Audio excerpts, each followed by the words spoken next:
این 206 رو که یادتونه کلی خرج رو دستمون گذاشت، موتورش ایراد داشت و دیگه ارزش تعمیر کردن رو نداشت. ولی من بهتون قول داده بودم که با این 206 بریم انگلیس. بچه‌ها من دیگه روی قولم نمیتونم وایسم و دیگه انگلیس نمیتونیم بریم.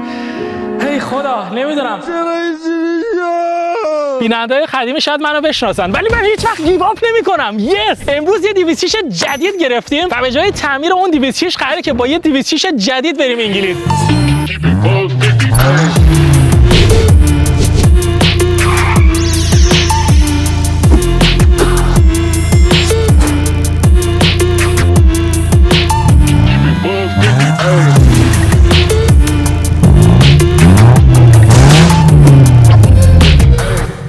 و این 206 ما مدل سال 2001 یعنی 24 سال قدیمیه، موتورش 1.4 و 206 تیپ 3. درست شنیدید. فکر کنم 206 بازا بدونن که 206 مدل 3 چه 206 ولی آدمای عادی فکر نکنم عمرن حدسشو بزنن. بچا 206 تیپ 3 موتورش 1.4 لیتره، دقیقاً مثل 206 تیپ 2 و دقیقاً هم مثل 206 تیپ 2 75 اسب بخار داره. ولی تفاوتش اینه که این 206 ما دندش اتوماته و اینم بهتون بگم که این 206 بچا خداییش 24 سال قدیمی ولی ظاهرش خیلی خوبه. بچه‌ها این ماشین رو ما از فرانکفورت تعمیرگاه سام اسپید خریدیم و تعمیرگاه سام اسپید اومد تمام کارهای ماشین رو انجام داد. من فکر کنم توی ایران 206 هایی که مثلا 24 سال قدیمیان به هیچ عنوان اینقدر تمیز نیستن. ولی خب این ماشین از بیرون 3 تا ایراد داره. ایراد اولیش اینجاش زده شده. فکر کنم راننده قبلیش درو که می‌خواسته باز کنه این خورده به یه چیزی، چون که اصلا جای تصادف نیست، مثلا موتوری یا ماشینی بهش نزده. درو می‌خواسته باز کنه بعد یه چیزی هم اینجا بوده بعد تق خورده به اینجا. خداییش آقا خداییش نگاه کنید چقدر ماشین تمیزیه، مخصوصا از عقبش. اون یکی 206 با اینکه 3-4 سال جوان‌تر بود ولی رنگش دیگه رفته بود، آفتاب زیاد خورده بود، ولی این نه. بچه‌ها رکاب ماشینم زده شده. اینو دیگه واقعا نمیدونم کجا زده و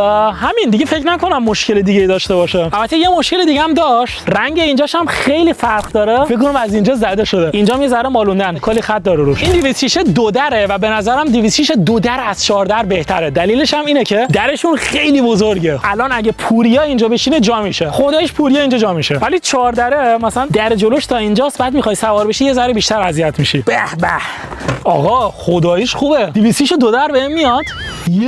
اینجام که سند ماشینا بچا صاحب قبلیش اسمش پاتریک بوده، پاتریک والتر. پشمام پاتریک باب اسفنجی، والتر همون بود تو بریکینگ بد. زمین تا آسمون با 206 خودم فرق داره. آقا بیش از حد داخلش تمیز، اصلا سوختگی نداره. بعد معلومه که این پلاستیکا اینجا هم با یه چرم یه چیزی زدن که نو بشه. آقا کفوش ماشینم که میرم بالا موکته ببین چقدر تمیزه خداییش. بعد اینجاش یه ذره موکتش خراب شده وگرنه اون پایین همش تمیزه. من عاشق این جای روی داشبورد 206 هم، اینجا همه چیز میشه نگه داشت. و یه چیز دیگه هم که این 206 داره و باحاله محفظه اینجاست. فکر کنم 206 های معمولی 4 در ندارن اینو، چون که دراشون یه ذره کوتاه‌تره، ولی این چون که درش بلندتره واسه همین اینجا میدونه جای مخصوص گذاشتن. 206 زیر صندلی شاگردشون جاساز دارن. بذار اینم جاساز داره. آره خداییش داره، نگاه کنید خیلی باحاله. باهاش میتونیم قشنگ قاشق هم ببریم لندن. دیلرای لندن بگن که چند کیلو میخوان. یه تسلا سوار به بوی بنزین عادت نداره. خداییش واه بچا خداییش بو بنزینم باحالا. آخش دارم دیگه فکر کنم تسلا زیاد سوار شدم دیگه، واقعا بعد ماشین رو عوض کنم.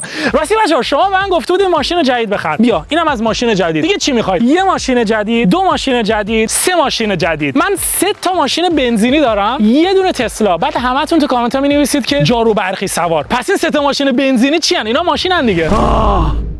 باشه اینم بهتون بگم که ما با این 206 قراره که بریم لندن. درست شنیدید، من رو حرفم وای میستم. البته نه تنها لندن بلکه قراره که بریم سمت لیورپول. حالا لیورپول کجاست؟ یه چند ساعت از لندن فاصله داره و واسه همین بیایم صندوق عقب ماشین رو چک کنیم ببینیم که چمدون من جا میشه، که البته فکر کنم جاشه. یه چمدون، 2 چمدون، 3 تا چمدون راحت جا میشه. بچه‌ها شیشه عقبش لچکیه، من اینو واقعا نمیدونستم. واقعا فکر میکردم که الان دکمه داره راحت میتونی عقبم بالا پایین کنی، ولی نه، به عقبش نمیشه دستت، فقط به جلوش میشه دستت.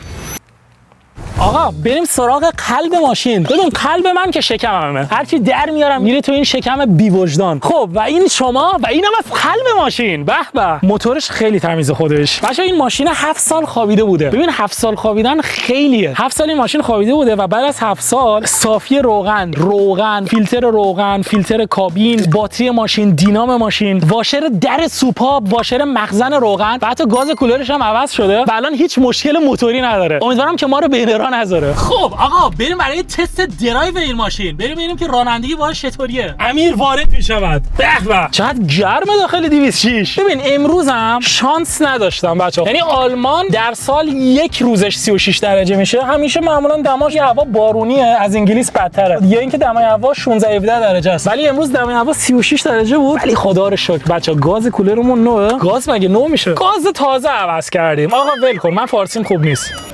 به به عجب استارتی خورد. من شبیه فروشنده ماشین صحبت میکنم، یعنی از همه چی تعریف میکنم. خب آقا بریم لیتس گو. بچه‌ها دندای ماشین اتوماتیکه. این چیه؟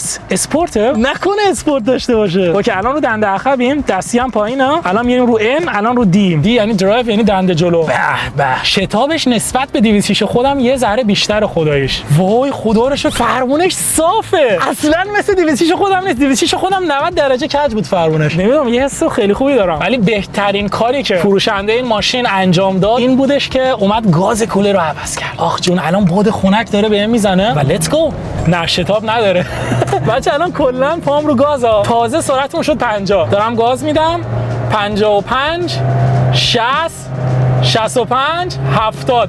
شتاب نداره. دنده شتابش بهتر بود خودش، میشد با دنده‌هاش بازی کرد. آقا ولی خیلی باحاله. خیلی حال میکنم با این ماشین. بچه‌ها واقعا نمیدونم تا لندن منو میبره نمیبره، منو تحمل میکنه نمیکنه نمیدونم، ولی خیلی باحال حال میکنم. آقا نوستالژیک این ماشین. بینندهایی که الان گفتن نوستالژی نه نوستالژیک. بچه‌ها من از قصد گفتم نوستالژی این ماشین. البته چت جی پی تی آره نوستالژی. خداییش این که فرمون ماشین صافه.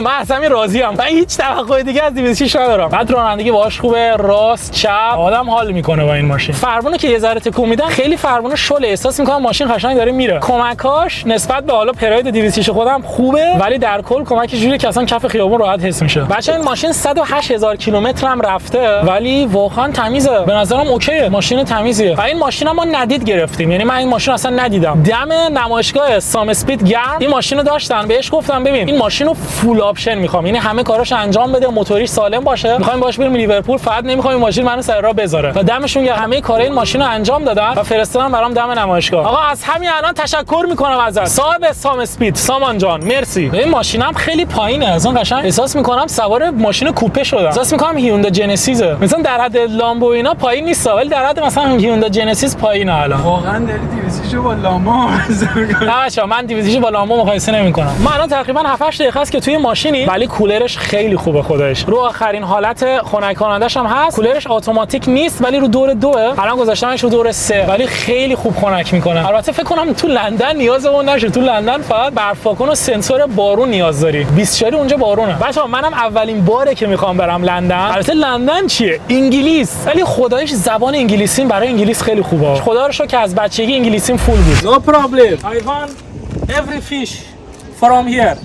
For me. Yeah, water, your water. Yeah, as life and then later dinner. خیلی کنجکاوم ببینم که انگلیس چجوریه. مطمئنم تا وارد انگلیس شدیم یه تصادفی یه چیزی من میکنم، چون که فرموناشون فرق داره، بعد لایناشون هم فرق داره. مثلا اگه تو انگلیس بودیم من نباید راست رانندگی میکردم، بعد چپ رانندگی میکردم. What is love? Baby don't hurt me. Baby don't hurt me. Come on.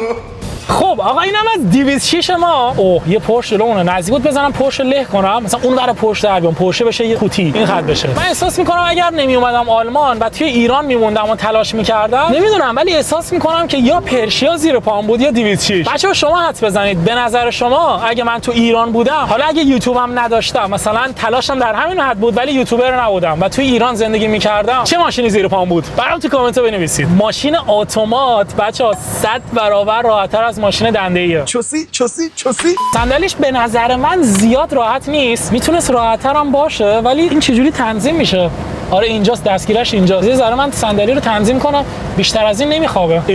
من الان تقریبا 90 درجه نشستم، بیشتر از این هم نمیخوابه. بچه‌ها جلوتر میاد اینجوری ولی عقب دیگه نمیره. این بده، این فکر کنم منو خیلی اذیت کنه خودش تا لندن. بعد فاصله پاهام تا پدال گازم خیلی کمه. بچه‌ها الان از این دوربین فکر کنم معلوم باشه. پاهای من اینجوری میشه 90 درجه، الان دقیقاً 106 درجه است. اون یه درجه الکی گفتم، یعنی 105 است. پاهام تقریبا 105 110 درجه است. مطمئنم که توی طولانی مدت آدمو اذیت میکنه. مثلا زانوم درد میگیره، یه دوست داری پاهاتو دراز کنی، ولی خب اوکی دیگه. و چیزی که من فهمیدم اینه که آدما الان دارن آرزوی 5 سال پیششون رو زندگی میکنن، ولی بعضی وقتا یادمون میره. خداییش من تو ایران بودم، یه بار سوار 206 شدم، بعد اینقدر از 206 خوشم اومد، اینقدر اتاقش ساکت بود، خفن بود که پیش خودم فکر کردم، گفتم خدایا کی میشه من همچین ماشین زیر پام باشه. مثلا اون موقع برای من این ماشین دست نیافتنی بود. بچه‌ها رانندگی باهاش خیلی راحته، ماشین کوچیکیه، جمع جوره. من خوشم اومد از 206. حتی دارم به این فکر میکنم که این ماشین رو نگه دارم و کلکسیونیش کنم. دو تا ایراد داره، یکیش اینه این صندلی راننده‌اش یه ذره لخه، دیگه بعد سعی کنم باهاش تصادف نکنم. دوم این که درش باز نمیشه، یعنی باز میشه ولی بعد زور بزنی. ببین دنده عقبش چقدر راحت میره تو جا، خیلی خفنه. 206 قبلی بچا گیر باکسش داغون بود. اینم از 206 خوشگل ما، 206 تیپ 3، تیپ 2 نه، تیپ 5 نه، تیپ 3. یه ماشین پیدا کردم عجیب غریب، از خودم عجیب غریب تره. توی پارتای بعدی ولاگ سفر ما رو میبینید با این 206 به سمت لندن و شهر زیبای لیورپول. حتما برام توی کامنت بنویسید که این 206 ما رو سالم به لندن و شهر زیبای لیورپول میرسونه یا نه. عشق منید، عشق بگرید و منتظر ویدئویی از آلمان تا انگلیس باشید.